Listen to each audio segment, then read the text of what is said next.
The mess hall of the Unified Coalition starship Meridian buzzed with the usual cacophony of 100 different species attempting to coexist. Aliana sat with her squad, her silver-scaled skin catching the harsh fluorescent lighting as she picked at something vaguely resembling protein on her tray. The Xanthari warrior was imposing even by her species standards. 7 feet of lean muscle, 4 arms that had seen countless battles, and eyes that glowed faint amber in the dim light. "Did you see the human they assigned to our squad?"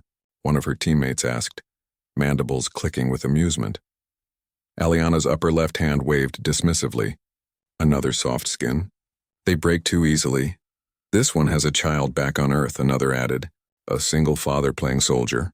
The table erupted in chittering laughs. Aliana's species had a saying, "Those who carry young cannot carry weapons." In Xanthari culture, warriors were warriors, no distractions, no divided loyalties.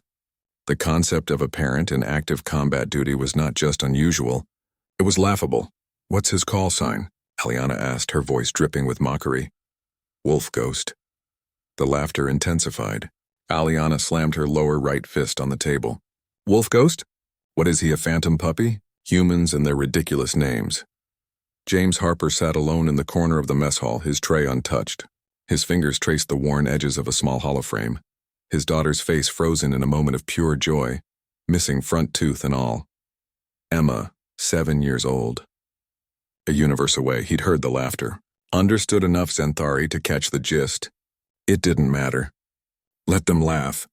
He'd been mocked before, by superior officers who questioned his commitment, by fellow soldiers who thought single fathers had no place in deep space operations, by his ex-wife who'd called him selfish for not quitting. But Emma needed medicine.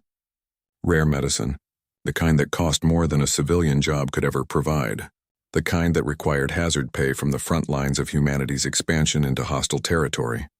So James had volunteered for the Coalition's most dangerous assignments. And he'd earned his call sign the hard way. The distress call came 3 days later, a mining colony on Epsilon Tertius, 1,700 civilians, mostly families. The station's defensive grid had failed, and a Krell raiding party had broken through. The Krell were hunters, collectors of sentient beings for their gladiatorial arenas. They preferred live captures. The Meridian was the closest Coalition vessel. Commander Vexillar, a grizzled Thoraxian with more scars than scales, assembled the rapid response team. "Aliana's squad? You're on point. The human." Vexillar consulted his datapad. "Harper will accompany you. His combat record suggests unusual efficiency in close-quarter situations." Aliana's forearms crossed in a gesture of supreme irritation. "Commander, with respect, a human parent is a liability. If he hesitates, he won't." Vexillar's tone left no room for argument. "Move out." The drop to Epsilon Tertius was hell. Atmospheric interference turned their transport into a screaming metal coffin. They landed hard in Sector 7, 3 kilometers from the main habitation dome where the civilians had barricaded themselves. Between the squad and the innocents, 200 Krell warriors and their hunting beasts. "Standard wedge formation," Aliana commanded, her plasma rifle charging with an electric whine. "Human, you take rear guard. Try not to—" She stopped. James had already moved, flowing through the rubble like smoke. His movements were wrong, too quiet, too fluid for someone in full combat armor. He'd switched his weapon to kinetic rounds, the kind that didn't light up thermal scanners. "What is he doing?" one of her squad whispered. Then the Krell started dying. The first ones fell without a sound, perfect headshots through their cervical armor gaps. The Krell hunting beasts, massive 6-legged predators with razor teeth, collapsed mid-stride, their neural spines severed. James moved through the shadows like something primordial. His call sign finally made sense. Not a ghost of a wolf, but a ghost and a wolf. The patience of a specter, the savagery of a predator. Aliana watched through her helmet's tactical display as red markers, enemy combatants, winked out one by one. The human wasn't just killing them.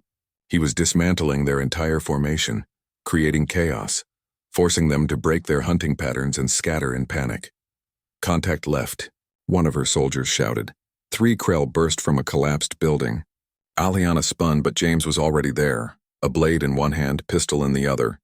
The knife found the first Krell's throat. The pistol barked twice, both remaining hostiles dropped.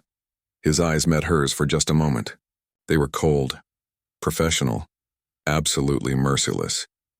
But when his calm crackled with the sound of crying children from the habitat dome, something shifted in those eyes. "Kids inside," James said simply. "We move now." They reached the dome in 12 minutes, a journey that should have taken 40. James had carved a path through the Krell forces with surgical precision. Aliana and her squad had barely fired their weapons. The human had eliminated threats before they'd even registered them. Inside the dome, families huddled together. Humans, yes, but also Zinthari young, Thoraxian hatchlings, even a few Janari children with their delicate crystalline structures. James immediately began coordinating evacuation procedures, his voice calm and steady over the comm. A human child no older than his Emma clung to her mother nearby. The girl was crying. James knelt despite the tactical nightmare of leaving himself exposed and offered the child his holoframe. "See her?" "That's my daughter. Her name's Emma. She's brave, just like you. Can you be brave for me?" The child's tears slowed. She nodded. Aliana watched this human, this warrior, comfort a stranger's child in the middle of a combat zone. Her 4 hands trembled slightly.